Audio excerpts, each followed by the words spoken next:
My name is Kimberly Svevo-Cianci, and I'm the director at Changing Children's Worlds Foundation. So today we're providing an intro and looking to you to help us with some growth opportunities. After spending 14 years as the executive director at the International Society for Prevention of Child Abuse and Neglect, I converted, and I decided I would only work with prevention.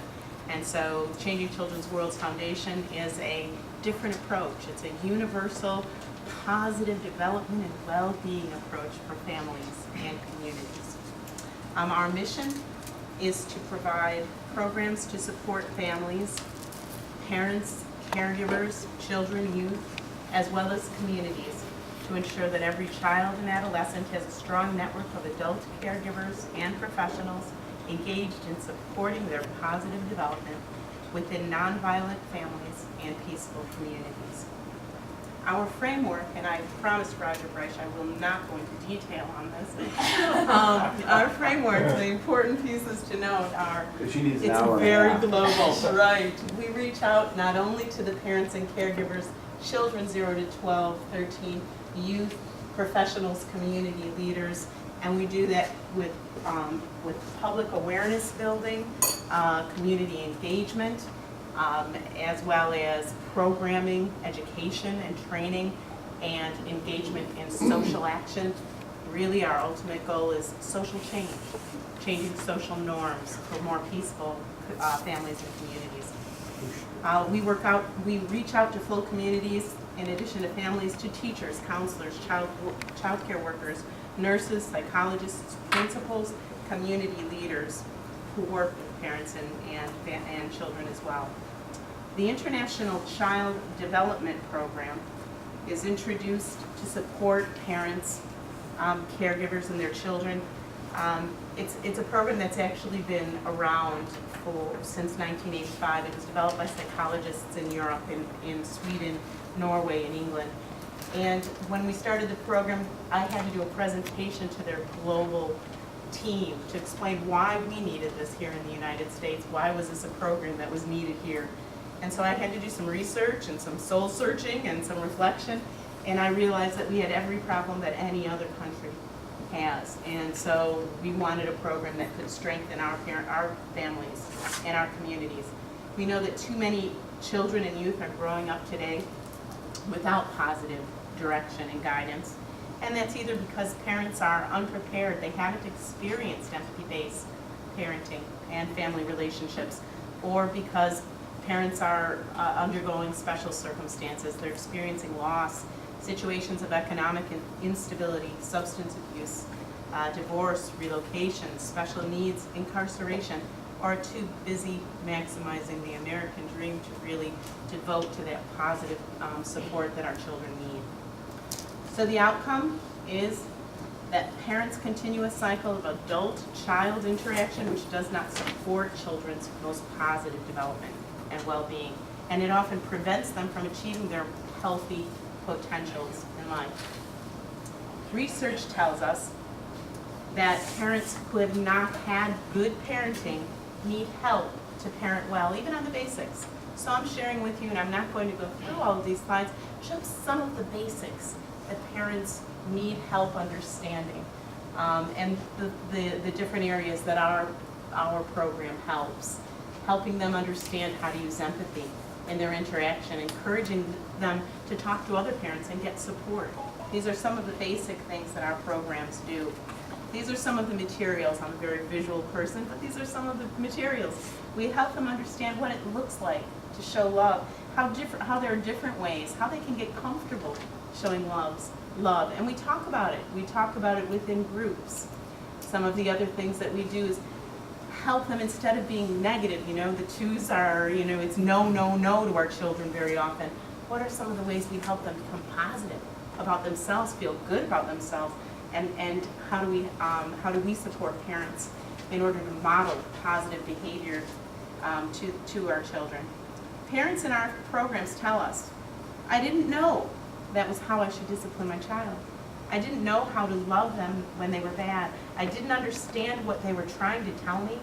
I didn't understand what they needed or how to help them. I tried to control them too much. I didn't know how to guide them. So our program builds community learning groups, and we bring them together to talk about these issues. We bring them together to laugh and sometimes to cry. We bring them together and we give them that little bit of support that sometimes they need just to know they can, to help them gain the confidence that they can be really good at parenting. And before I go to this slide, I'm just going to say I saw a great quote the other day. It was, what if the future of kids was a stock you could invest in? And let's begin to invest in parents, which is investing in children, and youth, which is investing in families, which is investing in communities and society. So what we can do, what we need to do, is to provide training and motivation, purpose. And we can do this to professionals who work in institutions and communities, who support our families, the parents and children. And to do this, we can partner with school districts, child care agencies, public health departments, police departments, universities, community agencies, faith communities, and we take those professionals through a series of workshop training and actual experience with parents and with families, so that at the end of 8 months to a year, they know our curriculum and they are committed and passionate about sharing that with other parents and children in our programs. With trained and motivated professionals, paraprofessionals, and parent leaders, we can mobilize entire institutions and communities to cost-effectively change, improve parenting and children's outcomes. We can change the cycle of violent and aggressive adult-adult interaction because we interrupt that cycle in the stages of adult-child interaction. When the new DCFS director was recently asked by NPR, can nurturing parenting be learned? And is that your job? He said, I believe it can be. I know it can be through our experience with our program. Children deserve the opportunity to learn a better way of parenting, to build on with their own children. So how will we solve this need? We're going to go family by family, community by community, school district by school district, county by county. We're going to look for the visionary leadership at first that we need to start breaking in with this model. But it will become a new standard for leaders in time. This morning I attended our ICDP workshop at Langford Academy in Englewood with 8 teachers. The principal at that school, I admire her, she is going to make our program a requirement for parents who sign up their preschool children in the Langford Academy. We're going to call it the Parent Academy. And we just decided this morning. But we can do it. We can do it with the champions and the leaders in communities.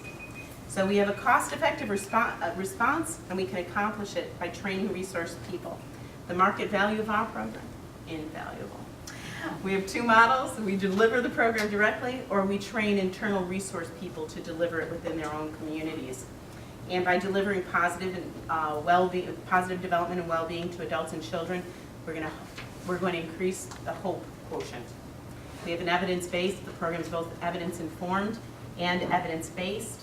We're nearing now 1.5 years being supported by the Pritzker Early Childhood Foundation for our program, and we'll have research evaluation results by the end of this summer on that first 18 months. My call to action, here are some of our programs that we're working with currently. A little bit about the research, why we need the program, how can we help. So here's our call for action. Join an upcoming ICDP training workshop or parent caregiver learning group. Meet with me to learn more about our programs and plans and your potential involvement and support. Visit and observe an upcoming workshop or a parent learning group at another site in another community. My question for you is, how do I find partners in each of our communities or investors who we can engage to commit with us to ensure that our family development program is in each of our communities? Great. Thank you for that. Yes. One immediate thought, I mean, there's a heck of a lot there, first of all, to digest. I mean, it's very dense, and I've got a million questions, but one thought, rather than try to grow too fast, too quickly, the Khan result of the math and then all types of teaching online, that eventually Bill Gates was using it for his kids and he got behind it, and now the Khan Academy is free education around the That's world online. KHN, yes, I'm And the familiar. point is, Khan didn't set out and said, how can I make it as big as I can, as quick as I can? He just did it well. So well that Gates got behind him and he's got infinite deep pockets now. And he's fully funded with hundreds of millions of dollars free education around the world. So if you want to make it big and it sounds fantastic, just don't go big. Do what you're doing well and everyone will notice. Thank you. Kimberly, Yes. you're a very good presenter, and the material you got is fantastic, and I've just got an idea that might work. If we got you on Shark Tank,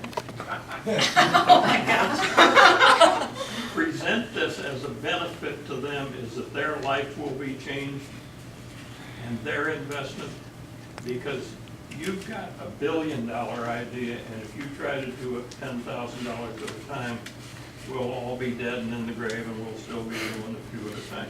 So the fact that nobody's done that before doesn't mean you couldn't get on Shark Tank. Okay, give them value.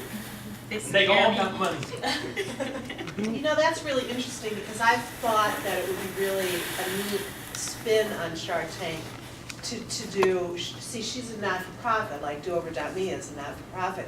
They all invest and they're all interested in making a profit. That's the way it's set up. But wouldn't it be neat to come up with an alternative Shark Tank for not-for-profits where they could, you know, so you could see Mr. Wonderful maybe has a soft side and is gonna, you know, invest in something that's going to, he's not gonna get a financial profit from, but we get the satisfaction of knowing that he's investing in not-for-profit programs that are gonna change the world. Oh, I like that idea, please. At least once a month, they could do like a dolphin tank.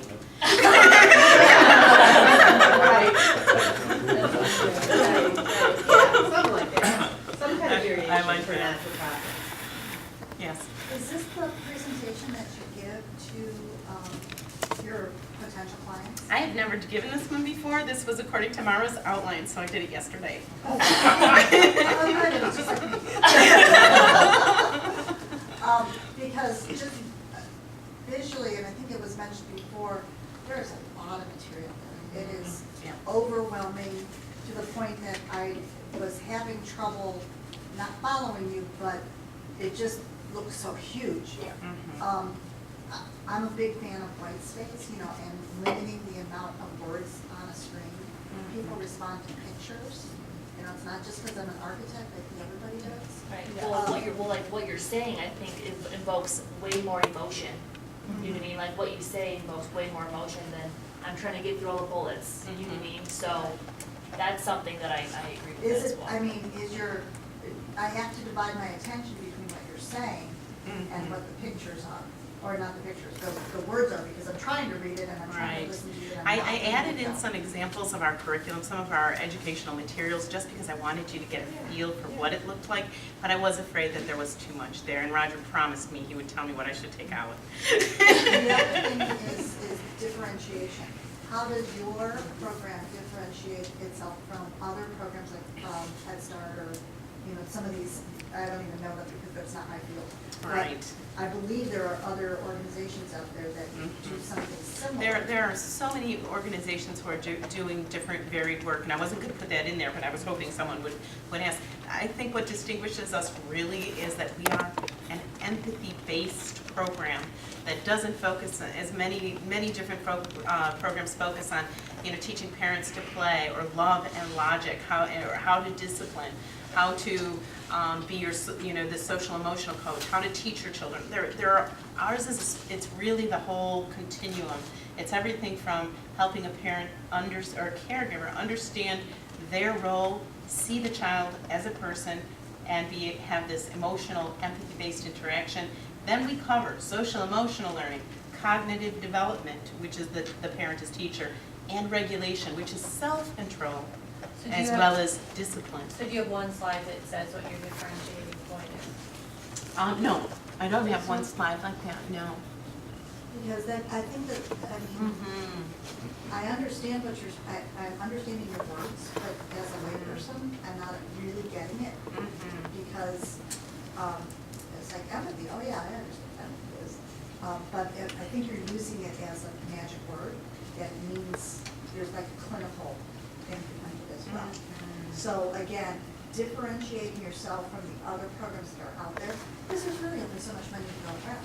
Right. And if you're already doing another program, or you've heard about another program, why should you switch to yours? Mhm. But the goal for you is to take kind of this pitch, right? Refine it so that you can go out and make presentations with it in 5 minutes. Right, right. No, this was really helpful. It was a great exercise. I really enjoyed doing that.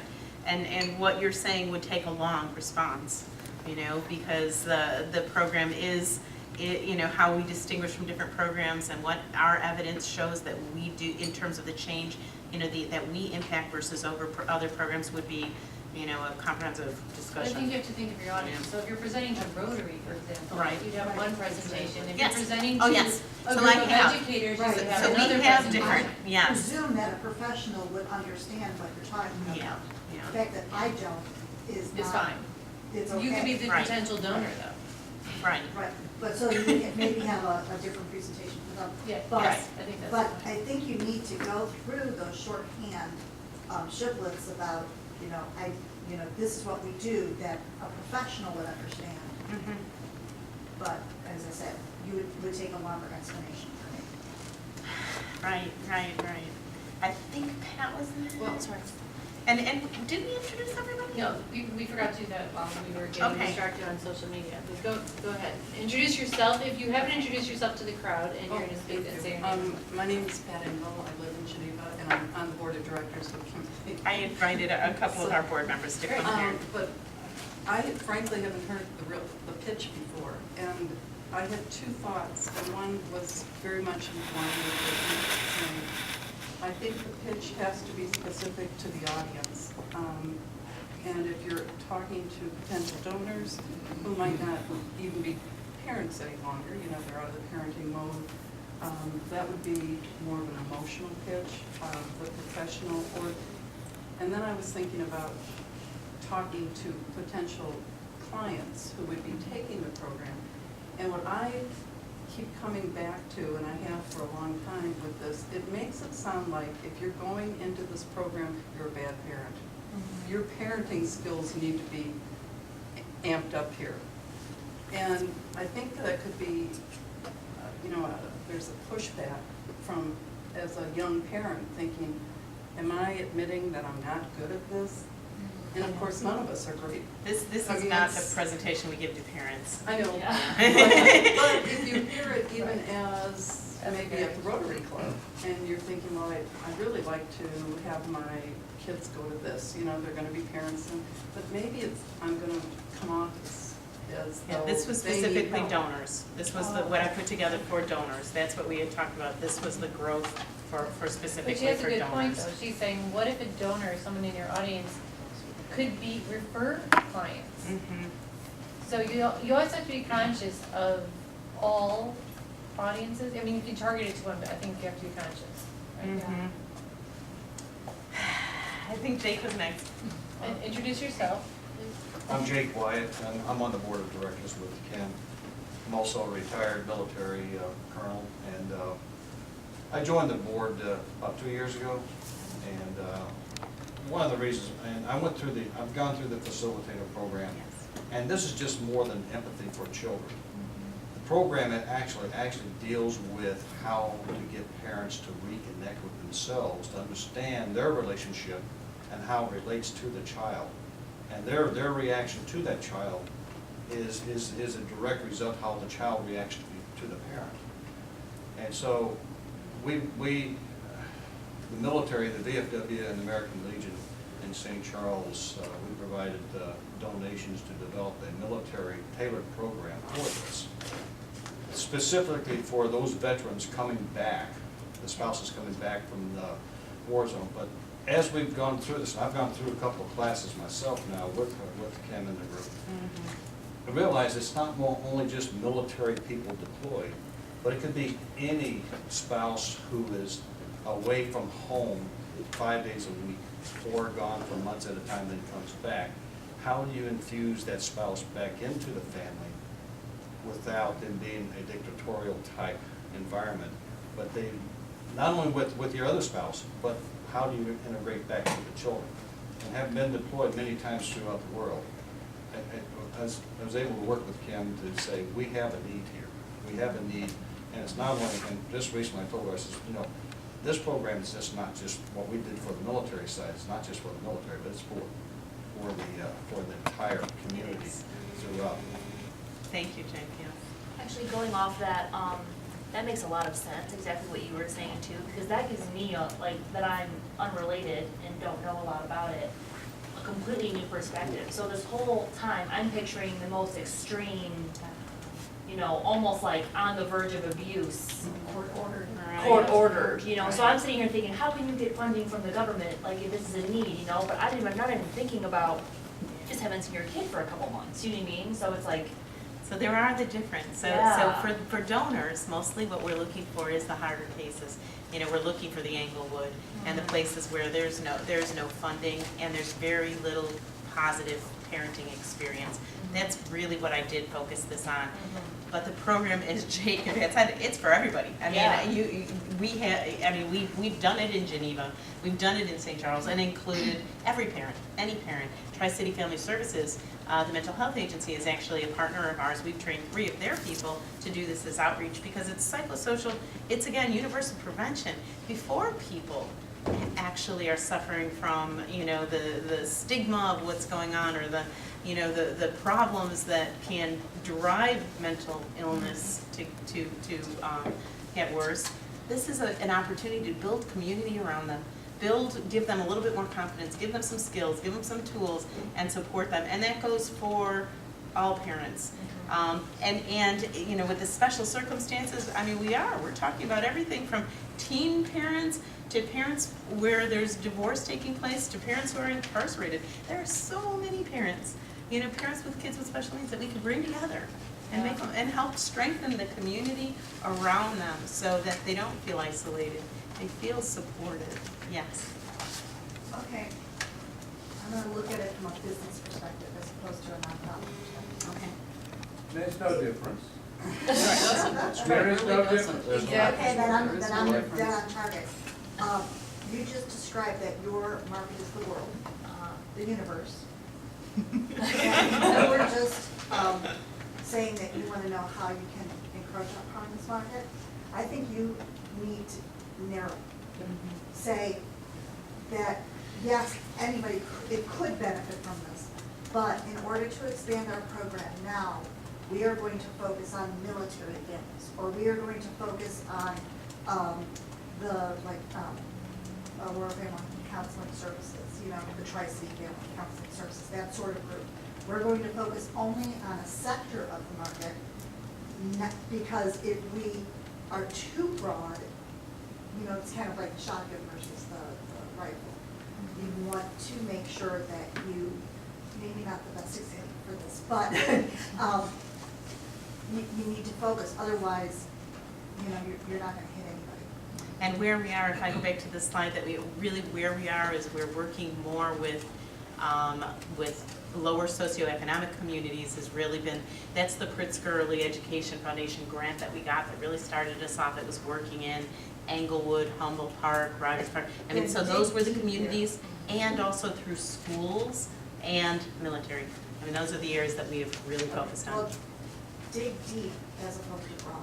I understand. Yeah, otherwise. As a nonprofit, sometimes we are finding opportunities where it is, you know, there is a huge need here too, and there's funding. And in that case, it's pretty hard to say, no, we're not gonna move into that area because we need that. But as Harriet has said, who is from Svevo-Cianci, sometimes you have to say no.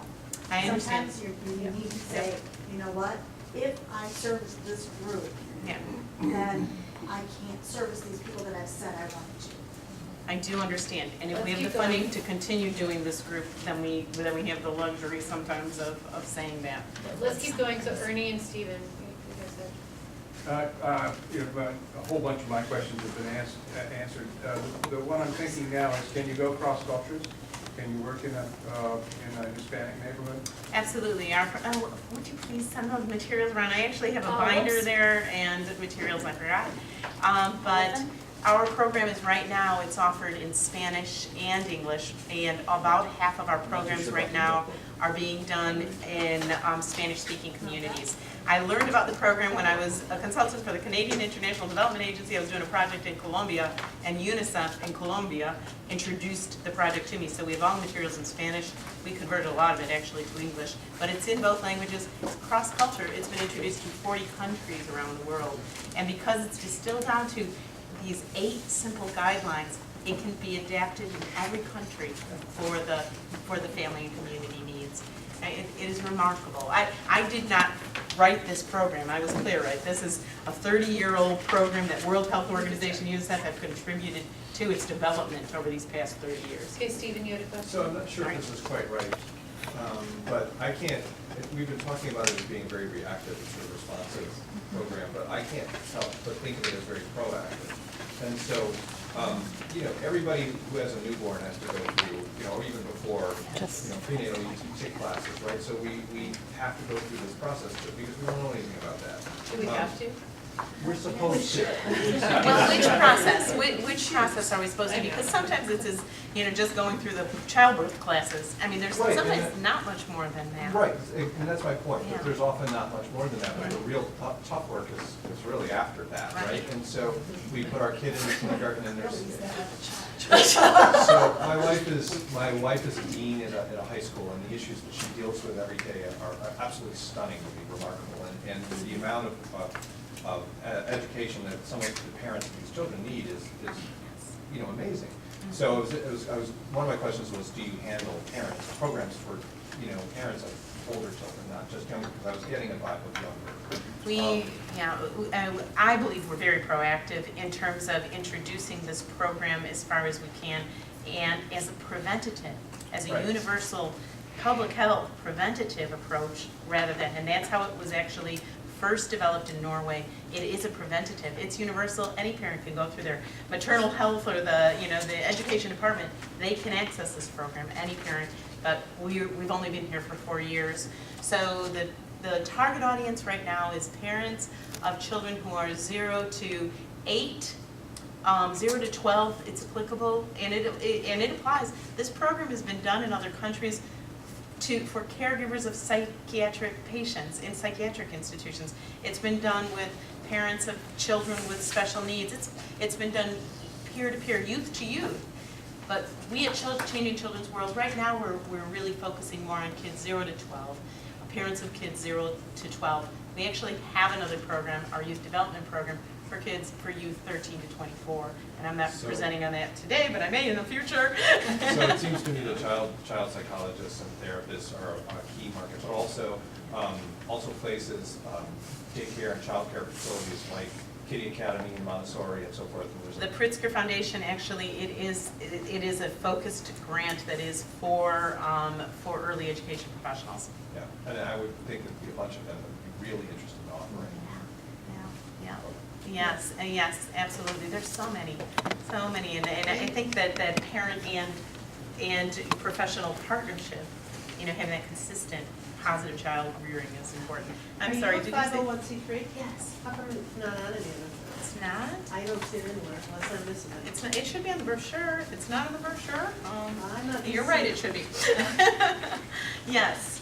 Again, because this is, potentially so large, and you say you've had a grant, I've got no idea how, when you're talking as presenting for potential donors, for example, or support, I got no sense of whether there's 1 of you or 100 of you, or whether the grant was 50,000 or 5 million. I mean, I got no sense for it. So that's the first part. Okay. The second is, it's so broad, maybe it would help to have the matrix of, these are all the types of agencies that help families in general, whether it's religious or state agencies, and these are the boxes that are well covered, and these are the gaps that we're aiming, because they're, the empathy or whatever is completely missing. Because I don't really see where, if you're asking me, and I was a wealthy guy, I'm afraid I'm not yet, but if I was, I'm like, well, why am I donating to this program? And if you sort of painted a picture, look, this is the space that's white at the moment, and we need to get something there. And it, Great. I and like just that in idea. one Yeah, I slide, like that. like that Okay. picture up there of the calendar of this is all the stuff that is done and this is what isn't.